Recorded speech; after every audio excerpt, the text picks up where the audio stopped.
Hello tout le monde, j'espère que vous allez bien. Je vous retrouve aujourd'hui pour une nouvelle vidéo dans laquelle je ne vais ni vous parler de make-up ni de vêtements parce que je vais vous parler de mon parcours scolaire. C'est vraiment une vidéo que vous me demandez depuis une éternité. Et vu que j'arrive au bout de mes études, je me suis dit que ce serait pas mal d'enfin vous la faire. Donc je suis en Master 2, en Bac plus 5. Et je vais pas aller plus loin dans les études du coup. Je me suis dit que ça serait pas mal de vous faire une rétrospective sur mes études. Parce que ça pourrait vous éclairer pour vos propres études. C'est vraiment le but de cette vidéo. Et j'espère vraiment que ça pourra vous aider d'une manière ou d'une autre. Donc j'espère que cette vidéo vous plaira et je vous laisse découvrir tout ça. Donc j'ai voulu commencer cette vidéo en vous disant des petites choses sur les études qui me paraissent vraiment très importantes.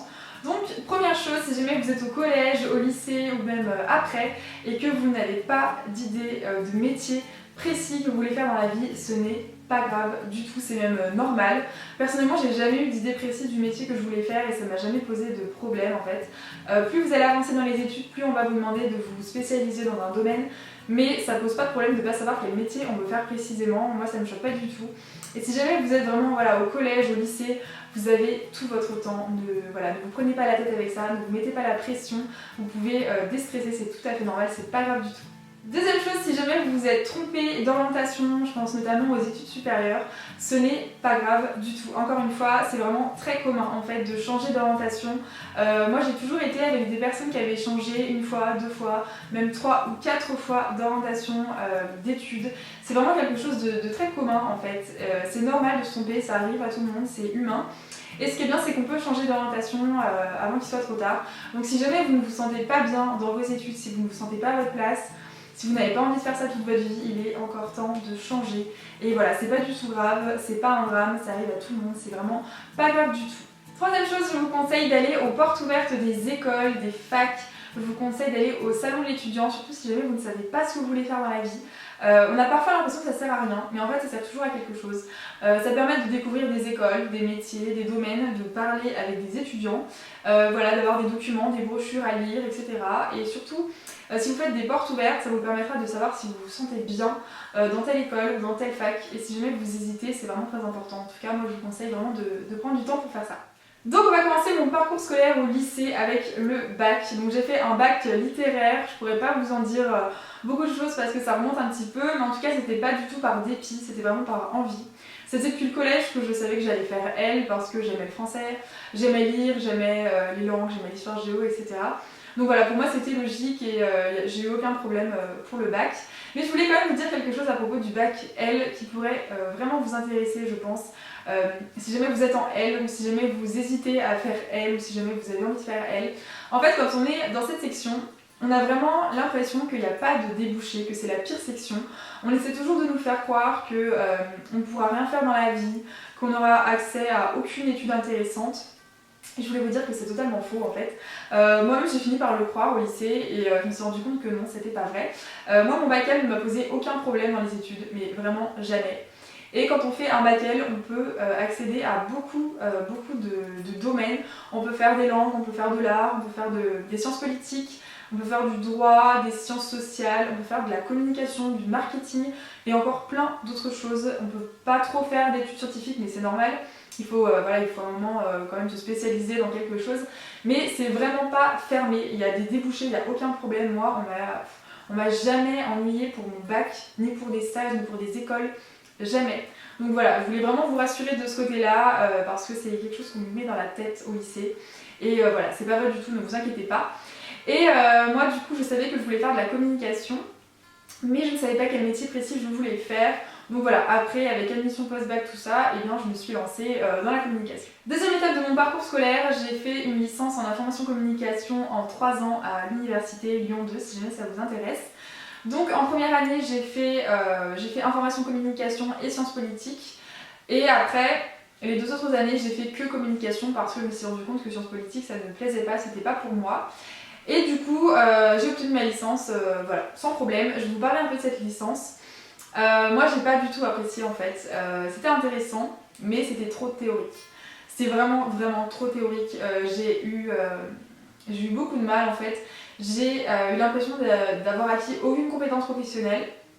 d'avoir rien appris d'utile pour ma vie professionnelle, pour mon job. Je ne savais rien faire de concret en fait. Les cours c'était par exemple histoire de l'écrit, histoire de la presse, enfin on parlait des papyrus et tout ça, mais je me disais mais à quoi ça va me servir dans mon job en fait. C'était très intéressant, c'est de la culture générale, il n'y a pas de problème. Mais au bout de 3 ans, à faire tout le temps la même chose, voilà, j'en pouvais plus concrètement. Du coup, je faisais des stages volontaires à côté, je révisais des trucs à côté pour moi, j'essayais voilà, d'essayer d'avoir des compétences pro par moi-même. Et en fait, je sais que ma fac était pas bien, c'était ma fac qui était pas bien du tout en fait.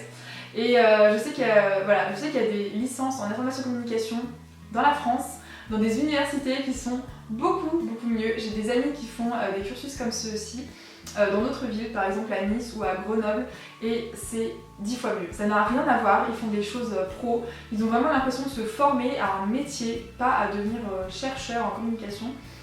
Et voilà, c'est très bien. Et moi, c'était pas très bien du coup.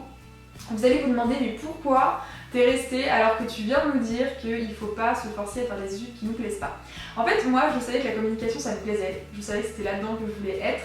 Mais moi, je voulais faire une école en fait de communication. Malheureusement, elles sont toutes privées. Et j'avais pas les moyens de me payer 5 ans d'études dans le privé. Donc du coup, je me suis dit, bah écoute, prends ton mal en patience, tu vas faire 3 ans dans le public. Et ensuite, tu feras 2 ans dans le privé. Donc voilà pourquoi je suis restée. Il n'y avait pas d'autres issues, enfin il n'y avait pas d'autres formations en communication qui puissent me mener au concours, aux écoles. Donc du coup voilà, du coup je suis restée et franchement c'était pas dur en fait. Si vous travaillez, il n'y a vraiment pas de souci. Mais c'était juste pas hyper, voilà, pour moi ça collait pas à mon projet pro.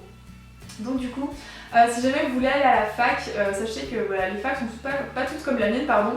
Il y a des facs qui sont vraiment super bien et en tout cas, ne vous prenez pas trop la tête si jamais vous avez peur que ça soit dur par rapport au lycée, etc.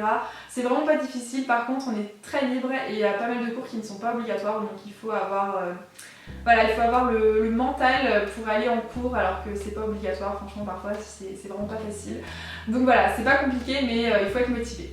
Troisième et dernière étape de ma scolarité, c'est mon master en marketing digital en 2 ans. Donc je l'ai fait à l'école Sud de Pub, donc c'est une école de marketing, de publicité, de communication qui est à Lyon, à Bordeaux, à Paris, à Londres et à San Francisco. Donc on peut faire par exemple des semestres à l'étranger, ça c'est plutôt cool, mais je l'ai jamais fait. Et c'est une école qui est privée, donc du coup j'ai fait des prêts pour pouvoir étudier dans cette école. Et on va pas se mentir, hein, c'est très cher et ça vaut pas du tout son prix. Toutes les écoles privées c'est très onéreux et ça vaut pas son prix. Hein. Pas d'illusion là-dessus, c'est toujours beaucoup trop cher pour ce que c'est. Et je voulais quand même vous rassurer sur quelque chose, c'est qu'il ne faut pas forcément payer pour avoir des études de qualité. Vraiment pas. Il y a des études, il y a des formations qui sont excellentes, qui sont vraiment professionnalisantes et qui sont gratuites. Mais évidemment, il faut avoir un très bon dossier. Il faut vraiment avoir des bonnes notes, il faut avoir un dossier, un bon dossier, un projet professionnel en béton, il faut vraiment être les meilleurs quoi. Et moi, Sud de Pub proposait une formation que je voulais faire, donc la formation en marketing digital. Je pouvais y accéder via un concours après ma licence et voilà, pour moi c'était accessible. Après mes études, c'était possible, donc voilà pourquoi j'ai choisi cette école. Donc je vous mettrai le lien du site de l'école en barre d'infos si jamais ça vous intéresse. Donc ma formation en marketing digital, je vais essayer de vous la résumer, mais ça risquerait d'être très long, donc je vais vraiment essayer de faire court. Si jamais vous avez des questions, n'hésitez pas, envoyez-moi un mail ou laissez-moi un commentaire, j'essaierai de répondre rapidement.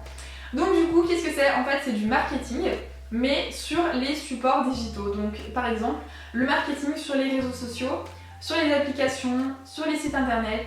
Voilà, c'est tout ce qui est sur l'ordinateur, sur la tablette, sur le smartphone. Voilà, pour résumer. Donc il y a vraiment une dimension très technique que moi je n'aime pas trop. Et il y a une dimension stratégique. Donc tout ce qui est stratégie digitale, positionnement de marque, image de marque, social media, e-réputation, tout ça.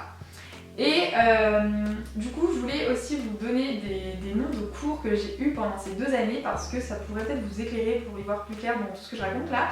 Donc du coup, j'ai fait stratégie sur les réseaux sociaux, stratégie application, expérience utilisateur, e-commerce, anglais, web business analytics, marketing émotionnel, stratégie digitale, droit du web, e-réputation, gestion de projet digital, gestion de crise, etc. Donc plein de cours variés, mais toujours des cours professionnalisants.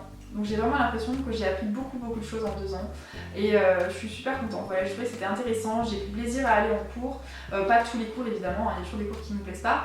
Et ce que j'aime bien aussi, c'est que les intervenants, enfin les profs, c'est pas des profs justement, c'est des professionnels qui travaillent donc à leur compte, qui sont chefs d'entreprise, qui travaillent en agence, qui travaillent pour des marques et qui viennent nous faire cours à côté de leur job. Donc forcément ce qu'ils nous apprennent, c'est ce qu'ils font eux dans leur job. Du coup c'est des choses très concrètes, c'est des choses vraiment hyper intéressantes qu'on va pouvoir utiliser nous pour notre futur job. Donc voilà, on a vraiment l'impression d'avoir des compétences et des connaissances intéressantes. Donc du coup voilà pourquoi j'aime bien aussi l'école.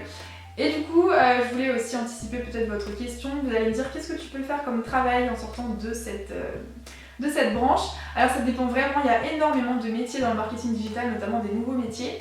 Mais à titre d'exemple, par exemple, voilà, je pourrais faire chargé de communication digitale, assistante e-commerce, community manager, chef de projet web, voilà, ce genre de métier.